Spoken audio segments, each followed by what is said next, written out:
7 letters with only the passing mention of a name, a handful of paintings, 1 grave. It is a wonder that any man's life should disappear with so little regard for itself. Nevertheless, Ferdinand Heilbooth and his even more elusive painting, Tea in the Garden, are as spectral to history as Catherine is to Heathcliff. Thus, the secrets behind Heilbooth's painting are not to be found among books or documents, but rather within the painting's medium and the painter's social surroundings of 19th century France. Ferdinand Heilbooth, born in Hamburg on June 27, 1826, was an academic painter.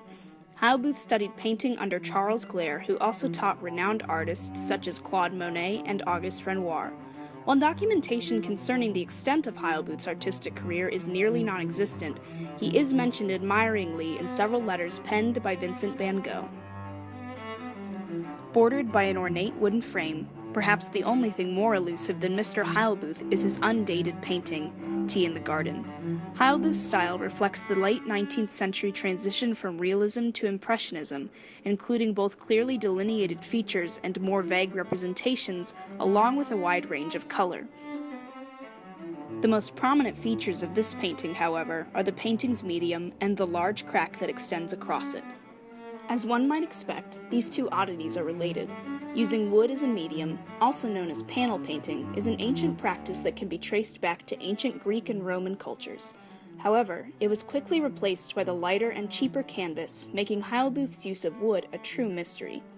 What is clear, however, is that this choice of medium created the crack, as explained by Britta New of the Barbizon School. The problem was that another development in the 19th century was the advent of domestic heating systems, and these can make the environmental conditions like the moisture in the air fluctuate wildly, and this is the sort of thing that a panel would be very reactive to. Given then the stark ranges of humidity in St. Louis alone, it's no wonder as to why Tea in the Garden has this monumental split. Upon closer inspection, however, it is not the painting's blemishes that prove to be the most intriguing characteristic, but rather the subtle implications of its content. Despite the lack of a date for Heilbooth's painting, both its style and its subjects suggest a context of 1860s or 1870s France.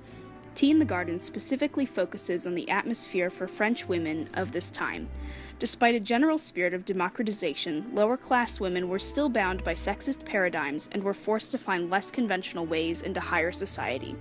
Their dubious morality and reputation for sexuality earned them the name of demi-monde, which translates literally as half the world, and forced them to remain on the outskirts of good society as only half members. Heilbooth comments on this culture through the symbolism in his painting. This is most clearly seen in the contrast between the two conversing women and the little girl at center. The whispering woman, perhaps a demi-monde herself, wears gloves and holds a fan, which both represent deceit, suggesting that there is something immoral hiding beneath her fashionable wear. Right next to the pair is a small girl and a dog, which represent innocence and fidelity respectively. The contrast between these symbols alerts the viewer of the circumstance about which Heilbooth is painting. It is the setting, however, that depicts Heilbooth's view of this culture as ultimately one of hypocrisy. During this time, the setting of the public garden was popular as a metaphor for larger socio-cultural atmospheres. However, Heilbooth highlights the personal hypocrisy of societal judgment by placing his subjects in a domestic garden. If, then, there is anything to be learned from Heilbooth's Tea in the Garden, it is that a seemingly innocent painting may hold a world of human experience, and that indeed, as Oscar Wilde put it, being natural is simply a pose. If you look hard enough, there is no life left without implication, and no garden left without its secrets. Come explore the mystery of Tea in the Garden and other treasures of Victorian St. Louis at the Couples House, located in the center of campus at St. Louis University.